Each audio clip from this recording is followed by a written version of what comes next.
노하기를 속히 하는 자는 어리석은 일을 행하고 악한 계교를 꾀하는 자는 미움을 받느니라. 어리석은 자는 어리석음으로 기업을 삼아도 슬기로운 자는 지식으로 면류관을 삼느니라. 악인은 선인 앞에 엎드리고 불의한 자는 의인의 문에 엎드리느니라. 가난한 자는 이웃에게도 미움을 받게 되나 부요한 자는 친구가 많으니라.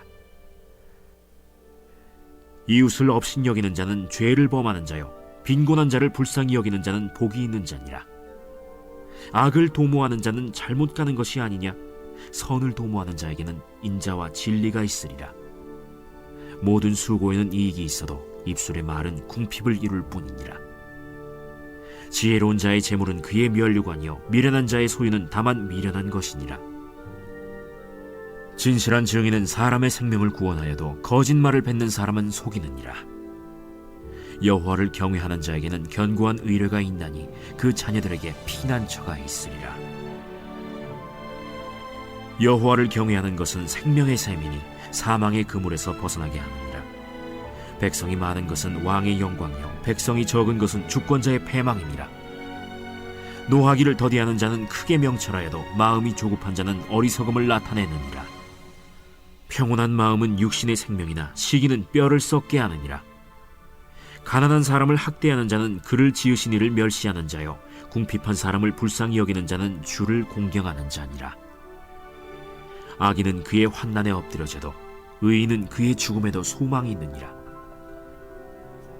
지혜는 명철한 자의 마음에 머물거니와 미련한 자의 속에 있는 것은 나타나느니라.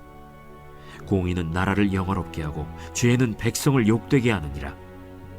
슬기롭게 행하는 신하는 왕에게 은총을 입고 욕을 끼치는 신하는 그의 진노를 당하느니라. 할렐루야. 오늘 말씀 묵상에 함께 하신 여러분 모두를 주님의 이름으로 축복합니다. 잠언 말씀을 통해서 더욱 지혜로운 하나님의 사람 되시기 바랍니다. 잠언은 하나님의 지혜의 말씀들입니다. 잠언이 다른 성경책들과 다른 특별한 차이가 있다면 다른 성경책들은 보통 큰 단락을 읽어야 성경의 메시지들을 파악할 수 있는데 잠언은 많은 부분에서 한두 절 짧은 구절들이 독립적으로 메시지를 담고 있다는 겁니다. 오늘 본문도 그러한데요. 그래서 한 구절 한 구절 다 볼 수가 없고 오늘 본문 전체에서 특별히 더 강조하는 말씀들을 뽑아서 살펴봐야 됩니다. 제가 말씀을 묵상해 보니 오늘 본문은 하나님 앞에서 축복이 되는 성도가 가져야 할 성품이나 덕목이 반복 강조되고 있다는 것을 알 수가 있었습니다. 이들 모두가 하나님 앞에 제대로 서 있는 자가 가질 수 있는 모습이기도 한데요. 하나님 기뻐하시는 성도가 가져야 할 모습을 세 가지로 정리해 봤습니다. 첫 번째는 온유함입니다. 본문 17절 말씀을 보시면요. 노하기를 속히 하는 자는 어리석은 일을 행하고 악한 계교를 꾀하는 자는 미움을 받느니라. 아멘. 노하기를 속히 하는 자가 등장합니다. 화가 나는 사람 때문이나 분노케 하는 그런 상황에 감정을 참지 못하고 감정을 속히 뿜어내는 사람이 있습니다. 이런 사람은 어리석은 일을 행한다고 말합니다. 29절도 보시면요. 노하기를 더디하는 자는 크게 명철하여도 마음이 조급한 자는 어리석음을 나타내느니라. 아멘. 조금 전에는 노하기를 속히 하는 자가 나오는데 여기는 반대로 노하기를 더디하는 자가 나옵니다. 노하기를 더디하는 자는 크게 명철하다 이렇게 말했죠. 노하기를 더디하는 자는 분노라는 감정을 잘 참아낸 것일 뿐인데 이것이 어떤 것이길래 노하기를 속히 하면 어리석은 일을 행하게 되고 노하기를 더디하면 크게 명철한 일이 되는가? 이는 모세의 예를 통해서 말씀드릴 수가 있겠습니다. 모세는 이스라엘 백성의 지도자로서 그들을 가나안 땅으로 이끌 사명을 받았죠. 그런데 늘 원망과 불평을 하는 이스라엘 백성들 때문에 화나는 상황과 마주해야 했습니다. 그럴 때마다 분노의 감정들을 잘 다스려왔죠. 그런 그에 대해서 민수기 12장 3절에 보면 이 사람 모세는 온유함이 지면의 모든 사람보다 더하더라 라고 말씀했습니다. 이 온유함이 바로 분노케 하는 상황에서 감정대로 해서 일을 그르치지 않는 능력인데요. 이 온유는 단순히 감정을 조절할 수 있느냐 그렇지 않느냐보다 그 감정을 다스리는 근본 동기가 무엇이냐가 더 중요한 단어입니다. 이 온유함은 야생마가 길들여진 상태를 묘사하는 단어거든요. 힘센 야생마의 행동은 예측할 수가 없습니다. 그는 감정을 마음대로 뿜어냅니다. 그런데 조련사의 손에 길들여진 야생마는 마음대로 행동하지 않게 됩니다. 이 온유함이 바로 그런 겁니다. 하나님의 손에 길들여져 있기에 일어나는 분노의 감정대로 행동하지 않고 다스릴 수가 있는 겁니다. 즉 온유함은 하나님의 손에 잘 통제되어 있는 자가 가지는 성품인 거죠. 그런데 모세에게도 문제가 생겼습니다. 온유함이 지면의 모든 사람보다 더하다 한 이 모세였는데 한순간 그 고삐가 풀려버렸습니다. 백성들의 원망과 불평으로 11일길이면 들어갈 수 있었던 가나안 땅을 40년간 돌게 됐습니다. 40년이 지난 뒤에 이스라엘 백성들이 과거에 짜증났던 기억을 소환시켰어요. 이스라엘 백성들이 물이 없다고 원망을 하는 겁니다. 모세는 화가 났지만 참고 하나님께 묻습니다. 하나님은 반석에게 명령하여 물을 내라 말씀하셨습니다. 모세는 백성을 모아놓고 눈앞의 백성들을 보니 너무 짜증과 분노가 올라와서 이런 말을 하게 됩니다. 반역한 너희여 들으라. 우리가 너희를 위하여 이 반석에서 물을 내랴. 그리고 지팡이로 반석을 탁탁 2번 쳤습니다. 반석에다 화풀이를 한 거죠. 반석에게 명령하여 물을 내라고 했는데 지팡이로 반석을 2번 친 것입니다. 이 일로 모세는 가나안 땅에 들어가지 못하게 됩니다. 3번이나 간청했는데 들어가지를 못하게 됩니다. 온유함을 잃어버린 것, 하나님의 손에 통제되지 못한 분노의 결과는 바로 이런 것이었습니다. 오늘 본문의 말씀이 이해되시지요? 노하기를 속히 하는 자는 어리석은 일을 행한다. 그는 그 분노로 가나안 땅에 들어가지 못하게 되었던 겁니다. 노하기를 더디하는 자는 크게 명철하다. 이 말도 이해되시죠?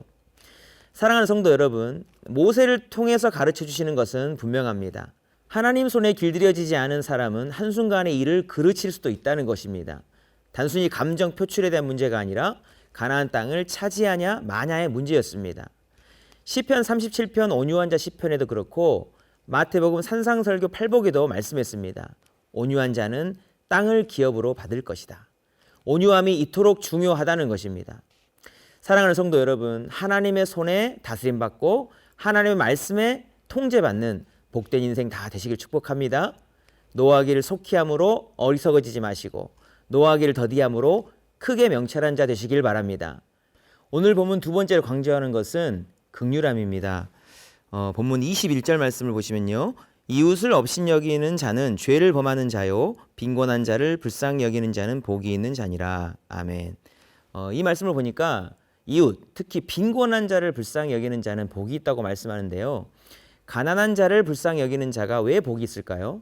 본문 31절 말씀도 보시겠습니다. 가난한 사람을 학대하는 자는 그를 지으신 이를 멸시하는 자요 궁핍한 사람을 불쌍히 여기는 자는 주를 공경하는 자니라. 아멘. 가난한 사람을 학대하는 자는 하나님을 멸시하는 것이라 말씀했고 궁핍한 자를 불쌍히 여기는 자는 주를 공경하는 자라고 말을 했습니다. 긍휼함이 왜 복이 되는지를 정확히 알 수가 있죠. 긍휼함은 하나님과 긴밀히 연결되어 단어인 겁니다. 긍휼함은 하나님의 본성이시며 가장 중요한 성품이거든요.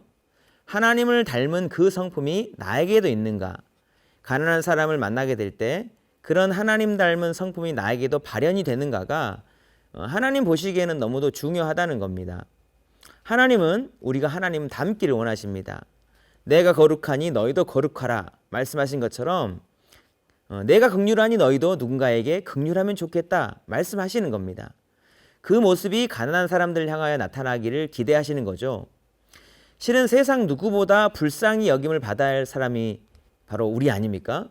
죄로 말미암아 하나님과 원수가 되어 돌이킬 수 없는 심판을 받을 수밖에 없는 자인데 하나님께서 우리를 불쌍히 여기셔서 아들 예수님을 희생하시기까지 우리를 불쌍히 여겨주시고 사랑해 주셨습니다. 이런 긍휼함의 은총을 받은 것을 알고 감사할 수 있는 자가 되라는 거죠. 그런 마음이 있는 사람이 다른 사람을 불쌍히 여길 수 있는 거거든요.